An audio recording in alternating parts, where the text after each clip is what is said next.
Modern American women are more independent than any generation before them. They earn their own money, live alone by choice, travel freely, and make decisions without asking permission. From the outside, this looks like success. But behind closed doors, many of these women experience a deep, confusing loneliness they don't talk about. This loneliness is not caused by failure or lack of effort. It's born from a psychological contradiction. Independence was meant to bring freedom, yet for many, it quietly removed emotional closeness. When you no longer need anyone to survive, you slowly stop allowing people to matter emotionally, and that's where the emptiness begins. Society celebrates the image of the strong woman who doesn't rely on anyone.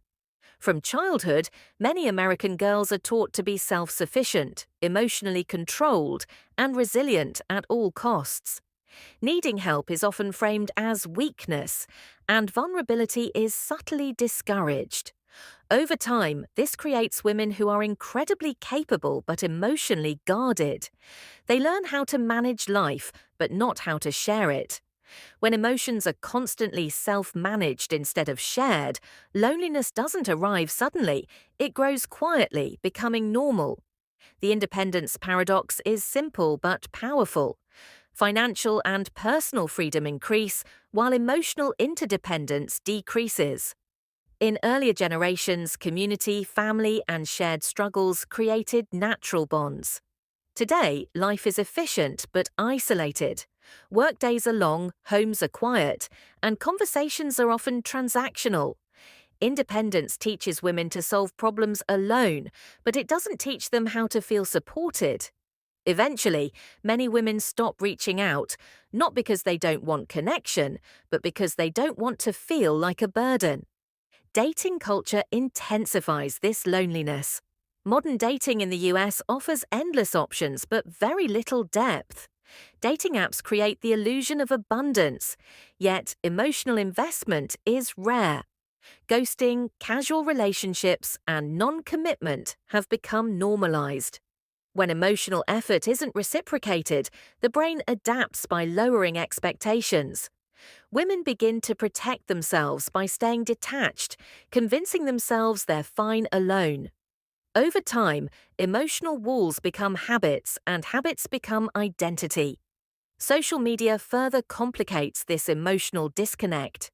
American women are more connected online than ever, yet feel increasingly unseen. Likes, comments, and messages create stimulation, not intimacy.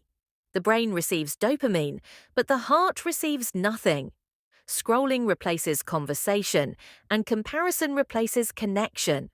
Watching others appear happy, partnered, and fulfilled creates silent self-doubt. Even confident women start questioning their worth, wondering why independence feels so empty when it was supposed to feel empowering. Another major factor is the loss of community.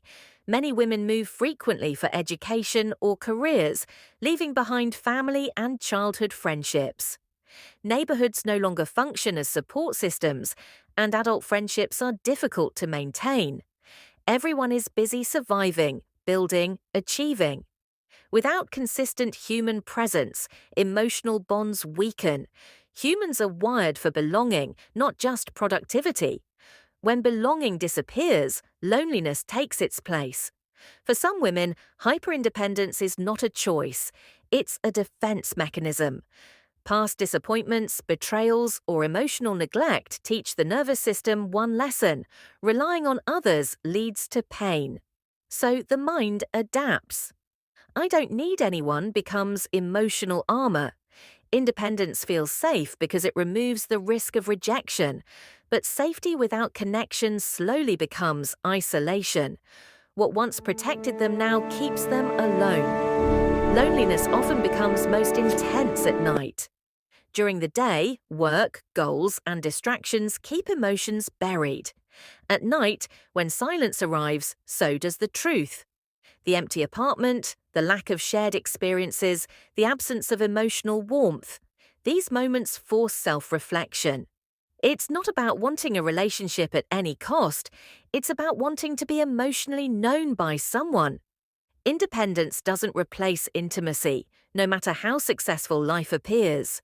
One of the most unspoken fears among modern American women is vulnerability.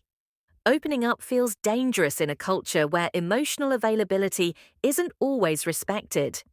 Many women fear that if they show their true needs, they'll be judged, abandoned, or seen as weak. So they stay composed, capable, and alone. Loneliness grows when emotional expression feels unsafe. The biggest myth sold to women is that independence alone leads to happiness.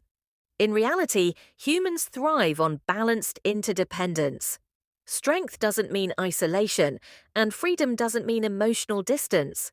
True fulfillment comes from being able to stand alone while still allowing connection.